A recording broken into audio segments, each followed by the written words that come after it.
So the woman's ritual, so her transformation from a little girl into a woman, that's a specific type of pain and suffering. And the man's ritual, so his evolution from a boy into a man, that is also a specific type of suffering and a different type of ritual. The woman's ritual is biological. It happens in her body. So when her body changes, when she starts her period, when she physically feels pain. And this is like a monthly ritual. So the little girl doesn't need anything other than her body for her to transform into a woman. It's uncomfortable. There's embarrassing aspects to her period, humiliating aspects to her period. And these things is what transforms her into a woman from that childlike state. She will begin to look different. Her body will begin to look different. She'll look into the mirror and she'll see how she's turning into her mother. She's going to start getting hair down there. She's going to start getting breast. She's going to start thinking differently, feeling differently within herself. A lot of this is scary and uncomfortable, and this is a time where a lot of women begin to start keeping secrets. You know, men start looking at you differently. Women start looking at you differently as well. There's a degree of expectation as the woman is turning into a sexual creature, right? Which is very confusing. And the things that we tell children, right, to keep them pure and innocent, it starts to create like this cognitive dissonance within the little girl as she turns into a sexual being and her body changes into something that can create life and harbor life and nurture life, right? Nature changes the woman, and this is why we associate women with Mother Nature. It turns into something that the girl has to overcome. It's a ritualistic transformation into a woman, right? But with a boy, we don't have any such thing. We don't have physiological rituals. Even when our puberty hits and stuff like that, it's not pain and suffering. It's not enough pain and suffering for it to be a ritualistic transformation into a man. So the boy's ritualistic transformation of the man has always come from the herd, has always come from community, from culture, right? So it's the job of culture to provide the boy with a ritualistic transformation into a man. And as I said, this ritualistic transformation into a man, it always has to be around pain and suffering. It's like this type of death. The boy needs to die so the man can rise from those ashes. Historically and cross-culturally, everywhere in the world, except from modern day society, except from today, we've always had these ritualistic transformations of the boy into a man. And it was one of the most important aspects of society because we were so much more tapped in to our animal selves, our spiritual selves. We were so much more tapped in that we understood that the fabric of society depends on the quality of men. I've told you guys many times that women aspire towards the lowest values of society. They're not higher value people. They don't have a penchant for the greater good. They don't have a desire to start a dynasty. They don't have a desire to sacrifice themselves for others.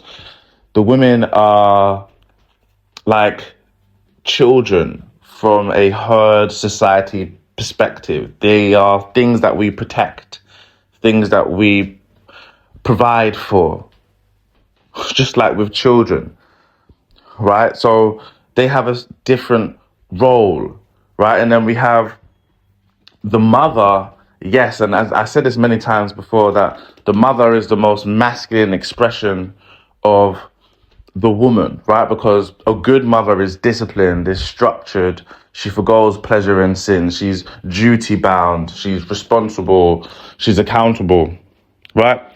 But anyway, so because of this, because men today do not have this cultural, ritualistic thing that transforms them from a boy into a man, this is why society has so much issues, because the amount of men we have in society, in the herd, is so small. The truth is, we just have a whole bunch of little boys acting like men. And this is why we've seen the rise of performative masculinity. We removed all of the natural conditions that transforms a boy into a man. And on top of that, we've even removed the cultural traditions, the ritual that transforms the boy into the man. For example, I can't remember what tribe this is or wherever I read this, but there was, and this is shown all throughout the world, but there was this tribe, and basically what would happen is that if you was a little boy, then you'll be a little boy with your mother up until a certain age. And so you'll be with your mum, and then throughout the night time, they'll come and they'll remove you from your mother, and they make it a very scary thing. Like, you think you're being kidnapped, straight up, and that's how they make it. You think you're being kidnapped, and all the men that have taken you out of your and ripped you apart from your mother, they'll have masks on, right? And then throughout that night, you're like traumatized. That you got to do all of these things with the masked men. It's like, these rituals, they were deep, really, really painful rituals for the boy. But it's to change the mind. So you're going through all these things at night time. You don't know what's happening to you, but you're having to overcome all these things with these guys in the mask. And then as the morning hits and your ritual, whatever, is over, once you've overcome whatever test it was that you had to overcome, all of the masked men will remove their masks, and it will be your uncle, it will be your brother, it will be your cousin, it will be the people, the respectable individuals from your village or whatever. And that's when the boys turn into a man. And what happens from that day, so when you realize all the masked men, they were your loved ones, and they're so happy, and they begin to immediately start treating you differently, and they begin to call you a man because of the things that you overcame. They then now give you a mask, and then they treat you differently. Now you've gone through this initiation. Now you are one of them, and they treat you as such. Now you know what the whole masked men thing is, because there was always masked men in the village and stuff, and you didn't understand that. You was a bit afraid, but now you understand what it is. And now you also are a part of initiating the other boys through this process. And it gives the boy the sense he's overcome pain, he's tangled with death, right? So his life was on the line, right? He's had to tap into deeper spiritual forces to endure and overcome what he had to endure and overcome. And then when he did it, he was congratulated by the other men, handed a mask, and now he has a role in that group as well. This is an example of the types of ritualistic transformations of boys to men. Because we don't have that now, the men today, they're left to provide their own selves with a ritualistic transformation. And obviously this is happening way later now. So, we can expect boys to transform into men today, in their 30s, 40s, mid-30s, late 30s, mid-40s, late 40s. And what you're finding today is, for example, some of these ritualistic transformations that I'm seeing, and this is what we talk about all the time, is when a man goes through something that really makes him understand that no one gives a fuck about him, no one's going to come and save him, he's going to have to sort his own life out. That's usually like a first step into a ritualistic transformation. And this is why I say masculinity is a journey. You don't have the community, you don't have the herd, you don't have the village leaders, you don't have the masculine role models. That's gone now. That's gone. So now, as a man, you have to take full responsibility over your growth and development. So you don't have the village community to transform you into a man. Your body won't naturally transform you into a man either, like the woman's body transforms her into a woman. And the world that you live in an artificial environment. You live in an artificial environment. It's not too far off from being a captive. You're like an animal in the zoo, right? Because you don't have any of the natural conditions that you needed in order for you to become excellent naturally. Today, we tell you, get out of your comfort zone. Do something that makes you feel uncomfortable. Before that, no one would have told you those things because life was uncomfortable. Every day, you would have been forced to do something that makes you feel uncomfortable. But now, right, you get it? Now we have to provide ourselves with the motivations to become a man, when that was never a problem. You didn't need a motivation to become a man. The world was more motivation enough. you had to become a man. The woman's pain and suffering comes internally. The man's pain and suffering comes externally. Now, why this is so important is for you to understand is that it's easier for the woman to find safety externally, and it's easier for the man to find safety internally. Right? If that makes sense, right? So the woman's battle and war is always internally, reflective of her ritual into becoming a woman. It's always internal. Her body gives her pain, consistent pain. Her mind gives her pain, consistent pain. Fellas, you have to understand that, right? When I say women want to be saved, of course they want to be saved. They do want to be saved, but the truth is they want to be saved from themselves. And this is what so many men get wrong. And this is why the savior complex doesn't work. Because the men are trying to save these women externally. But the truth is the woman, that's not where the woman feels unsafe. That's not where the woman suffers the most. She's a woman. So compared to you as a man, she's actually protected. Society is focused on a woman's protectionism. Right? So the woman may...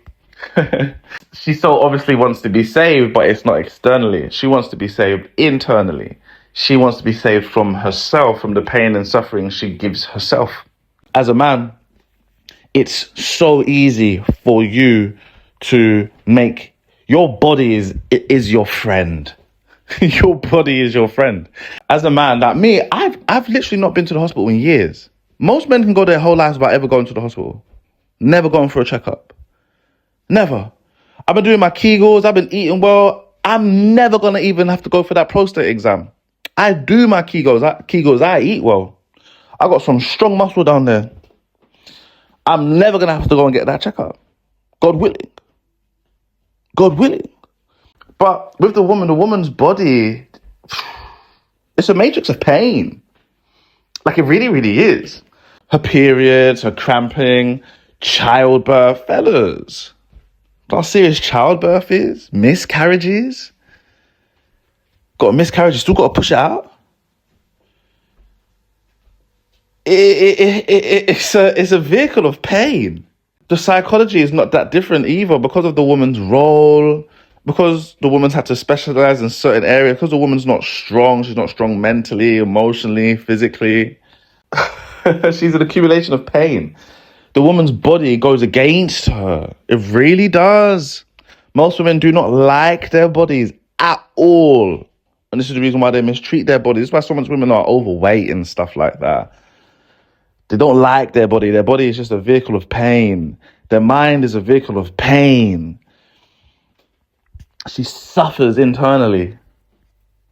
Right? And the reason why the woman is codependent, dependent, tied to everyone around her, tied to the family, the hospital, the institutions, the medical institutions, police, the law, governing bodies, tied to you, the man, the tie she hates the most, tied to her children, her mother, her dad, her brothers, her sisters, her friends, other people's opinions of her, validation, approval. The reason why the woman is tied to everything around her is because of her body.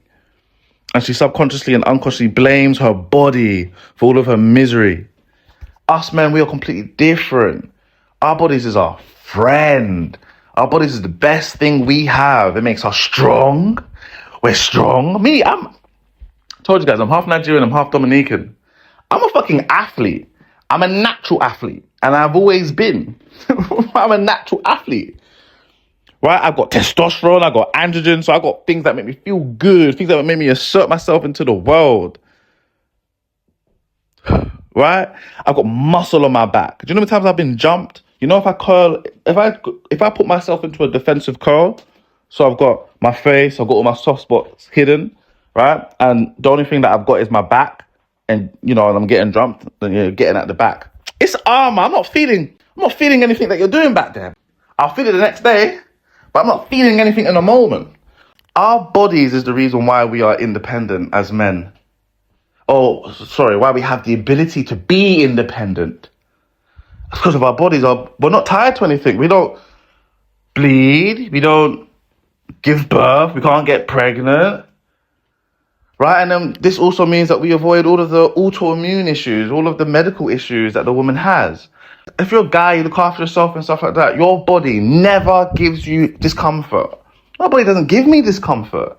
Because I'm not tied to anything, it means that as a man, you're not tied to anything around you, so we don't have the psychological weaknesses the woman has, where we know no matter what happens, we're dependent on others for our survival.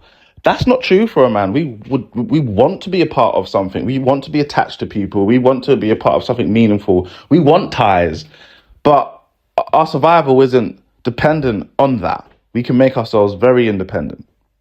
As a man, your body's your best friend. Our sexual organs are outside. Our sexual organs are outside of our body. Do you know how good that is?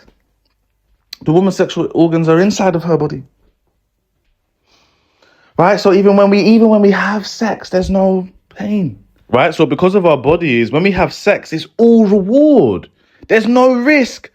Don't let society tell you there's risk. You don't have to do shit. You can just boss wherever you want to boss. You don't have to do nothing. Right? But the woman can't even have sex without the risk of her body doing her dirty and creating life. That's how it's seen. Can you imagine you're just in a little sneaky link? Your back roads in the thing. Just at night time, you're just thinking, yeah, let me just break something down and go to bed. And she's thinking like, yeah, I just want to get roughed up a little bit and then go home tonight. You both do that. She's pregnant. You continue with your life. So it's so easy for us men to create a heaven, to create a safe space, to create a sense of security, safety within ourselves. This is why women can't. They are amazed at our ability to just not think, to have solace, to not worry about that, to not be concerned about that. They're amazed and jealous and envious of our ability to just be calm, relaxed, enjoy life. Not be jealous of someone else, not compare ourselves to others, not seek attention, not seek validation, because we don't have any of those ties, right? So we're able to create that heaven within us. So as I said, as a man, our pain and suffering, it doesn't come internally. We can create a heaven for ourselves. And it usually is this heaven that we create for ourselves that the woman is attracted to, actually. The woman looks for men who have created a heaven for themselves. And they look for this and they can tell through our nervous system, the quality of our nervous system. They can tell. And then obviously if we can create a heaven for ourselves, then the woman believes that we can also create a heaven for her, that our heaven can overextend onto her. And it kind of can, because she can link her nervous system to our nervous system and kind of mimic the quality of our nervous system. So our pain doesn't come internally. As men, our pain comes externally. That is a very unsafe place, externally. It's just pain and suffering there. Pain and suffering to overcome as a man.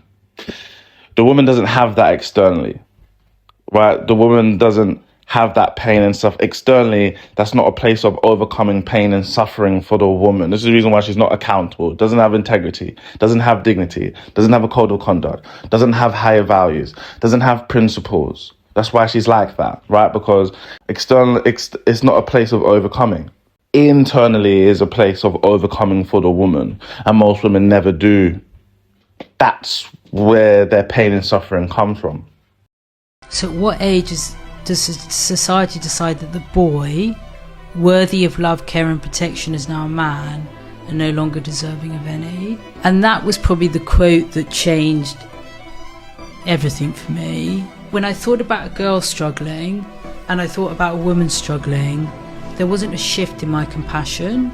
In the way at the time of reading that quote, when I thought about a boy struggling and I thought about a man struggling, I could not deny that a shift in compassion happened. They were like two separate entities completely. Exactly. There's an empathy drop off. All right, so with the boy, at some point, the boy will grow up and the herd, his family members, his mother, his teachers, everyone around him will stop looking at him like a boy and they will start looking at him like a man. And instantly what happens is that sympathy isn't given to that man anymore, right? Because as human beings, a part of the herd, we don't feel a great deal amount of compassion or sympathy towards men. It's just that simple, right? Our compassion, our sympathy, and our pity is reserved for the elderly, women, and children.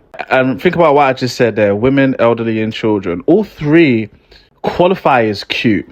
I find old people cute, I find women cute, and I find children cute. I don't find men cute. And most people do not find men cute.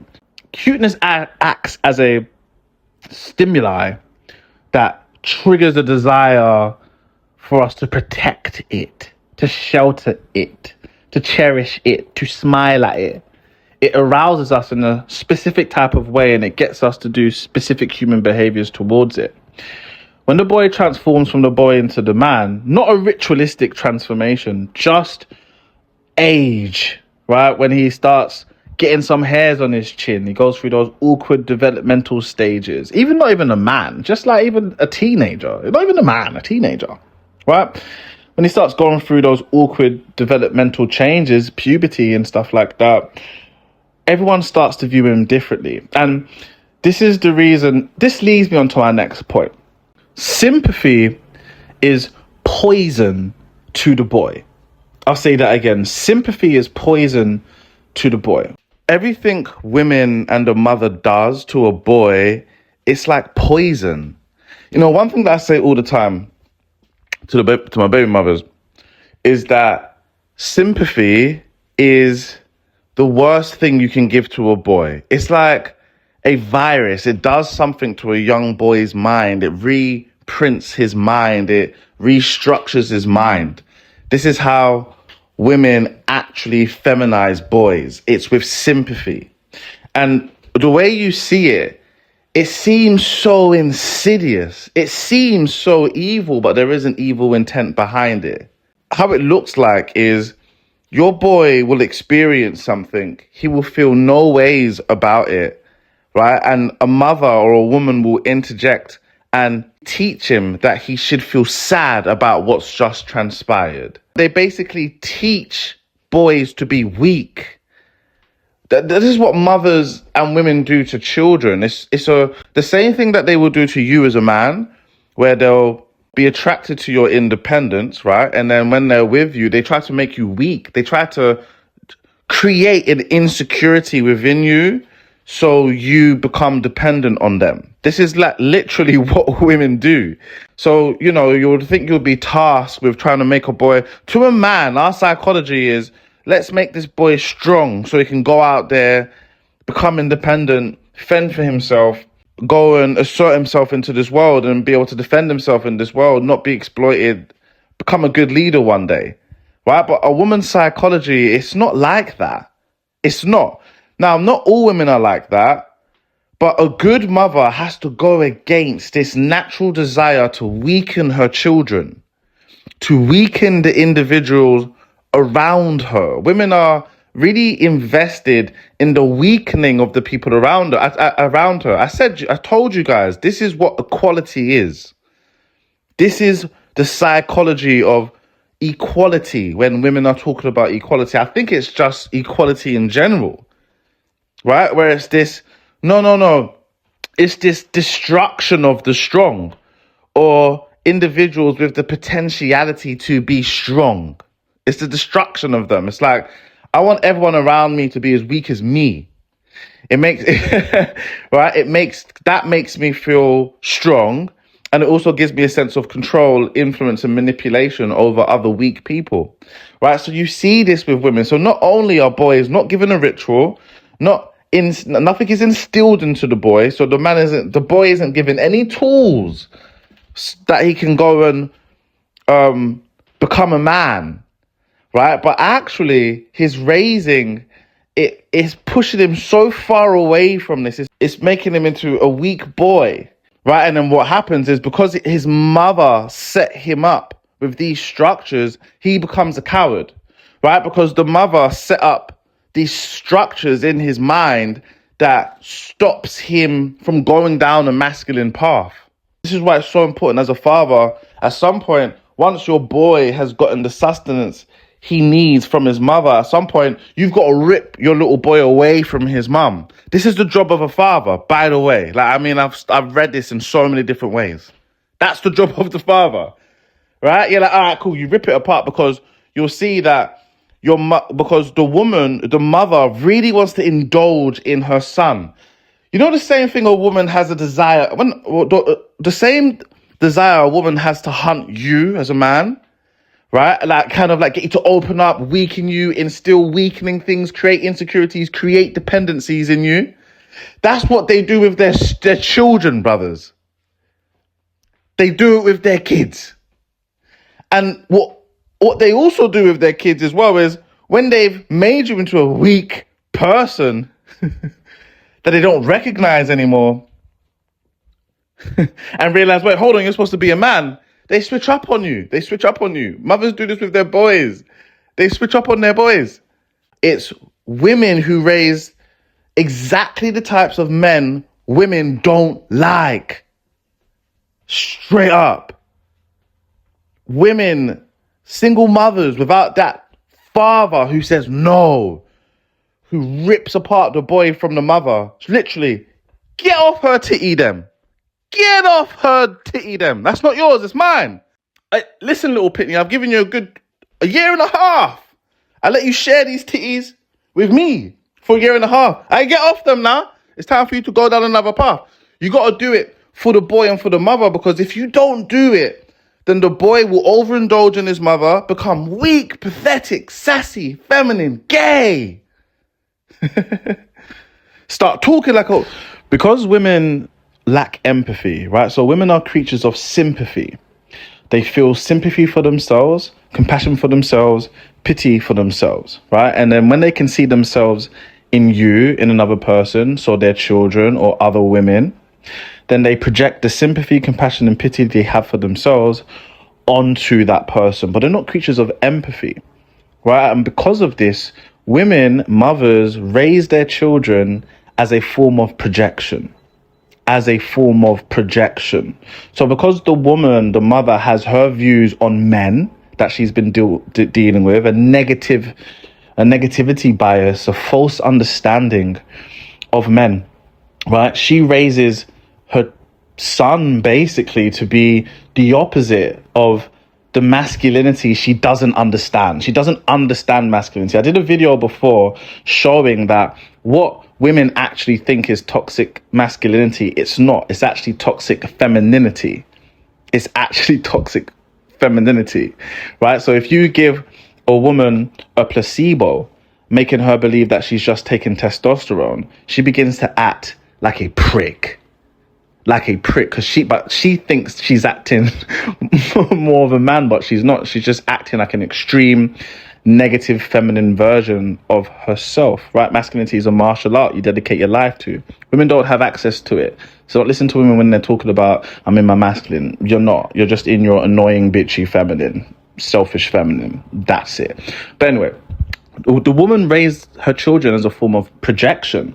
So what happens is the mother, who only knows how to interact with herself and others through the lens of sympathy, compassion, and pity, she only knows how to raise her boy through these dynamics as well, right? But as I said, sympathy is actually poisonous to the boy. That's not our design. That's the woman's design. For people who we protect, the woman knows she's always going to be protected. The woman who's codependent and dependent, compassion, sympathy, and pity is needed. I have sons and daughters I can see. My sons don't need sympathy. They don't need it. They don't even understand what it is, right? It's my daughters that need sympathy.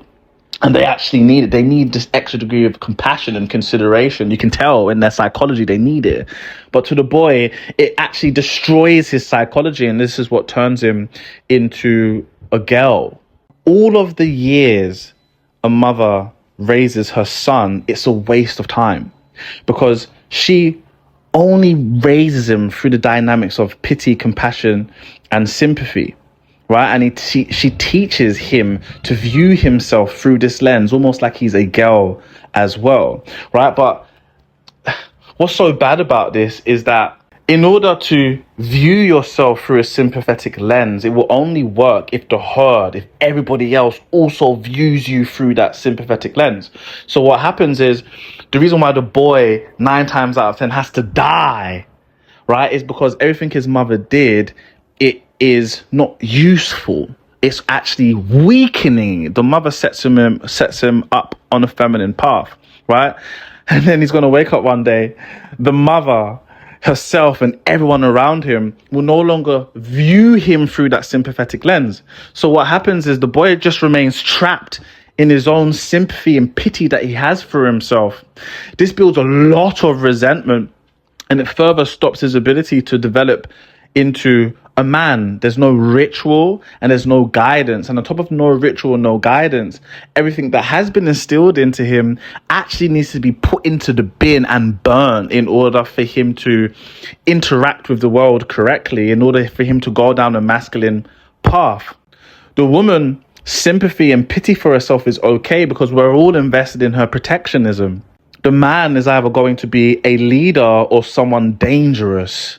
So when the little boy begins to age and he's not showing leadership qualities, he's going to invoke the disgust, the rejection, the disapproval, the abandonment, the lack of respect, the lack of care from the herd. Because if you're not representing a leader, then you're representing somebody who will inevitably be a danger to everybody else. That women have a lot of options, bro. Like, a lot of options. More than you, more than me, right?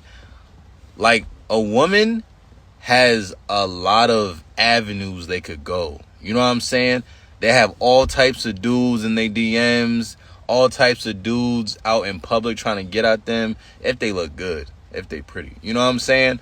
But there's so many, like, you just don't know the number. And if you knew the number on a daily, you would be like, yo, I don't stand a chance. You know what I'm saying? That's why you really have to be on your tippy toes. You know what I'm saying? If y'all locked in, if you talking to somebody, you locked in with somebody, for sure. You know what I'm saying? I'm not trying to put trust issues on you, but just know, like, I'm not trying to say you're irreplaceable, but just know, like, that girl will find somebody else, bro. She will. I don't know how long.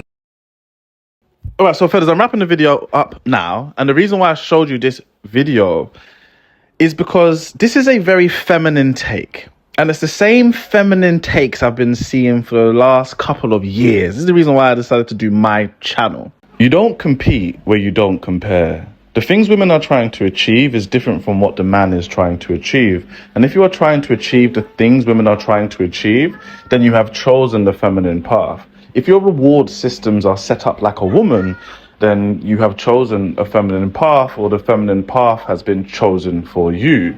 I told you guys that when it comes to the intersexual dynamics, women are hunters and the men are fishermen.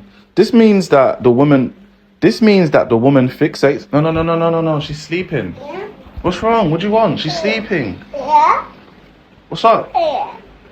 Are you playing in here or there? Because I'm on the phone. Where are you? Yeah. This means that the woman fixates on, obsesses over, stalks and pursues men. She has a powerful desire to hunt a man down and turn him into a weaker, codependent version of himself. You think she has options and that she deals with multiple men, but the truth is she usually fixates on one man. The rest are insurance packages and buffers to catch her fool when she is unable to successfully make the man she wants change for her. She uses other men to distract herself from the man she is in love with, from the man she is infatuated with. Women become very clingy and unattractive to the man she fixates on. Obsession is not attractive. Wanting to see him all the time, talk to all the time, and reassure her all the time. She becomes obsessed with whether the man she is codependently in love with feels the same way about her in return. And he never does, because the type of men women chase are not codependent. They are usually independent. The men women chase simply just don't really like her as much as other men. This creates a powerful feeling of unrequited love in the woman. She will do everything in her power to try and hold back her obsession on that man, and this will make her project these repressed feelings onto other men. When/if she sleeps with these other men, she will close her eyes and think about the man she is actually in love with. She uses these men as a prop or a conduit to connect with the man she's actually in love with. These other men are not options. They are insurance packages. And any man who is a player, any man who is really successful with women knows this to be a fact. She will drop these insurance packages immediately as soon as you begin to show her or give her more access to you. And when you don't, then she will run to these other men and project the feelings she has for you onto them. That's basically what happens. The words that you're not telling her, the compliments you're not giving her, all of the things that you're not giving her, she will get these from other men as this kind of internal, personal way to prove to herself that she is actually good enough, and that there are other men who are willing to give her the things you are not willing to give her. This kind of gives her energy and vitality to continue dealing with you. Whilst the men are opportunity based. Watch my other video where I talk about hunters and fishermen. Men are opportunity based. And the reason why men are opportunity based is because the man is working towards something greater than the woman. The man is a hunter, but he does not hunt women. He hunts bigger game. A man who is a man on a masculine path, regulated. He doesn't center his world around women. Maybe when he was a little boy, he did, but he's graduated out of that. He hunts bigger game. So when he's dealing with women, he's opportunistic with women. He does not outsource the majority of his needs onto the woman like a woman does to a man. A masculine man is not codependent like a woman. So he does not experience unrequited love like a woman does.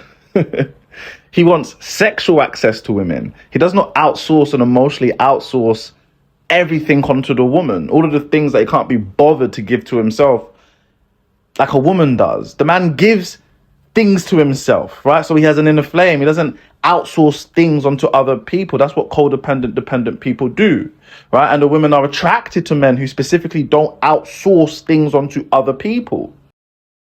As every woman is unconsciously attracted to men who possess all the traits that she lacks. Every trait that a woman lacks is just a trait that somewhere in her past got an adverse reaction from somebody that she wanted loving connection with. The trait that you lack, that you're seeking in someone else, is not something that you don't inherently possess. It's something that you've had to unconsciously suppress. If you're in a state of intense limerence with someone... This means that the fisherman has actual real options. And on top of that, his options are women who want something very serious and meaningful with him.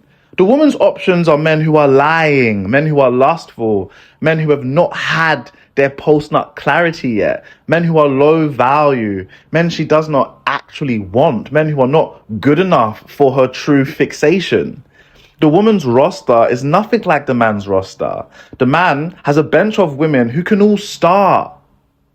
The woman has a bench of men that are not good enough. The woman has a bench of men that are only good enough for the reserves. They are not good enough to start, so they don't, and that's why they're on the bench. So the man's team comes something like Arsenal, comes something like Real Madrid, right? Where the bench players could start and they would start for other teams, right? But the woman's bench comes like something from the Championship, comes from something like Everton. The bench players are not good enough to start, so they're not starting. A lot of you man got it twisted.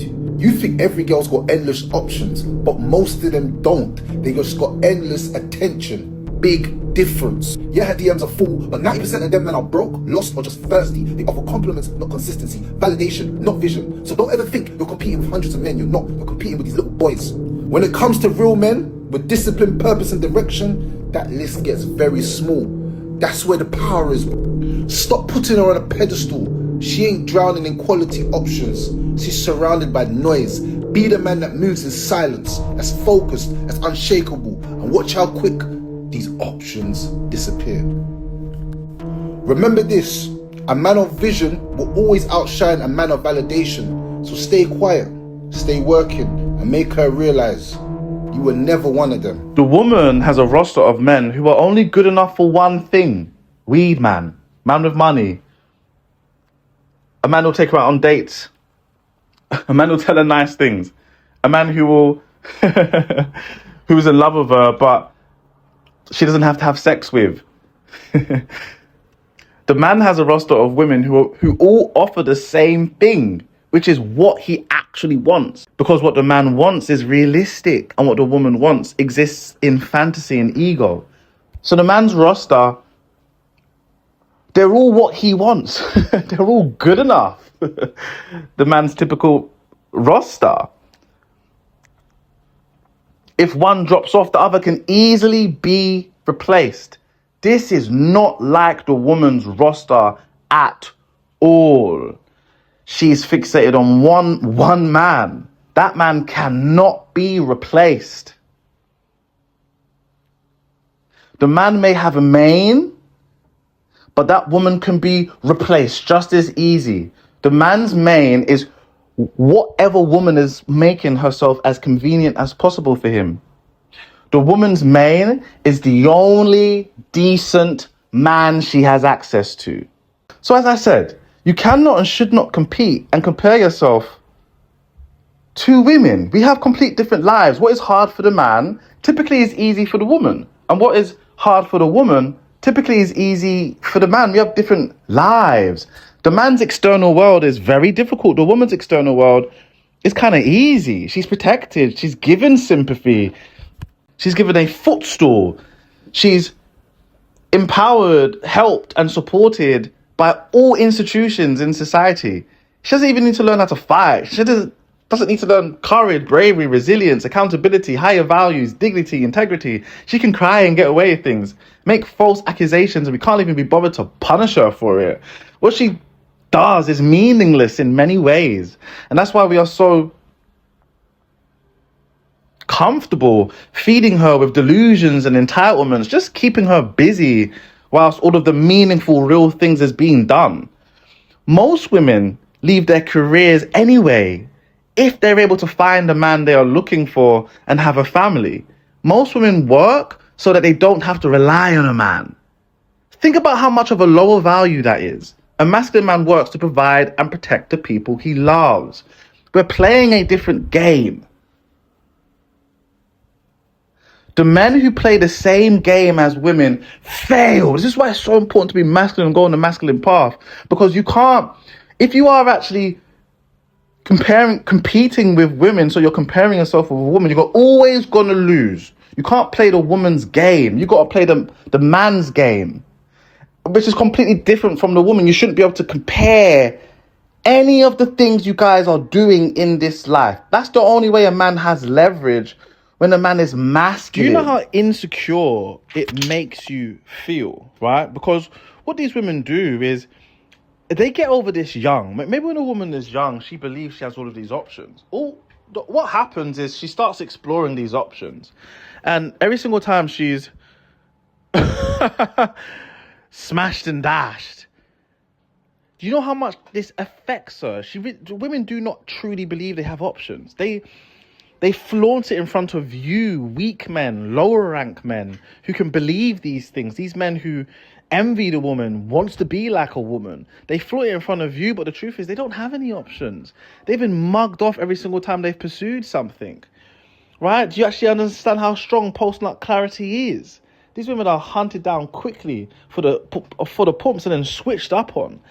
Right? This is a disadvantage to the woman. She has the opposite of options. She has a whole bunch of fake and meaningless attention. Do you know what it feels like to be lied to on a high level and then just let down every single time? Like, these aren't good things. You know, like I said to you, the degree, what women want from a man is a fantasy. A lot of it doesn't exist in reality. So they can't find what they're looking for. But for you as a man, you can find what you're looking for. It's easy for you, right? And depending on your strategy and how you've placed yourself together, you should always be in a position to where you've got more options than a woman. Men have more options by far. Like, genuinely speaking, right? As I said, we look for sex and a bit of attention when we're free, right? And if we know how to put ourselves together, then every woman we're dealing with, really, they want more from us. The fact that we don't need much from a woman is our leverage. The fact that we've got lower standards is our leverage. The fact that we don't depend on women for feelings of security is our leverage. This is all a masculine way of thinking. What this does, fellas, is you fellas who think like this, is you're exposing a flaw, which is your deep desire for attention. You want to be seen, and your deep desire for love. This is a flaw that you have. You need to do the inner work. The fact that you haven't done the inner work, it means that you're outsourcing these things like a woman. And if you're competing with the woman, you're gonna lose because you don't have any. You're not beautiful like a woman. Like, you're not supposed to outsource these things. You're supposed to provide these things for yourself. And this is exactly what women are attracted to. Women are attracted to men who don't outsource anything, right? Right. And then when you provide these things for yourself, you don't outsource anything. You don't have a view like this. Like, what are we talking about here? I've never in my entire life met a woman who's had more options than me. How's that possible? How's it possible? Even at my worst, if I only had 3, that's more options than any woman. You think, how many women do you actually think have 3 viable men? Are you crazy? You don't understand how women move. You've got, the woman probably has 1 guy that doesn't really like her that much, and 1 insurance package that she can speak to when the other guy's messing her about, and another one who can spend money on her because she needs things paid. And you think these are options? No, it's not. If I have 3 options, these are 3 women who want to be my wife. To think that women have more options is crazy. You don't understand it. You're listening to the lies and them flexing on you. Honestly, I know this fella is young and stuff, but just be on the planet for a little bit longer. Have a look to see do you actually understand how hard it is? Do you know how much money these women spend on trying to figure out ways? Single event, all of these things, they spend money trying to meet a viable option. Do you know how hard it is for women? Most women have never met a good option in there. Do you know how rare proper masculine men are? Like, actual attractive men, the types of men that women submit to and fall in love with. I'm not just talking about good looking men. No, I mean mid to long term men. Do you know how rare that is? Do you know some women go their whole lives without ever crossing paths with a masculine man? Ever. That's why you have so many women who have such a bad view of men. Do you know how many women have never met one? Like, if anything, it's like, do you know how rare it is? This is the reason why women will always resolve to mate copying and mate stealing. This is why women steal other women's men. Straight up. I teach you guys all the time how I've always used women to get other women. Do you actually understand that? Straight up. You make yourself into a man. Commit yourself and dedicate yourself to the path you're supposed to go down. Make sure that you're healthy, you're fit, you're just a man, right? You will have an abundance of women because literally everyone will they see you with another woman, everyone will try to steal you because it's so rare. Women don't have options. They don't have options. Right, but it's very important that that's the reason why I was talking about internal, external. You got to understand how different we are. Everything is different. Our challenges, our fears, our motivations, everything is so different. Right, so you don't compare with women. What the hell is that about? You're a man. Women are hunters. You're a fisherman. You're doing a complete different thing. You're playing a complete different game. I'm going to leave you with this, fellas. It's so important. When you deal with women, it's so important that the women know that you're playing a complete different game. You don't want to be in the same domains as a woman. I told you guys, right, this is just me. I'm not saying this for you, but this is the reason I don't have social media. I don't have these things. I don't have any of the things women have.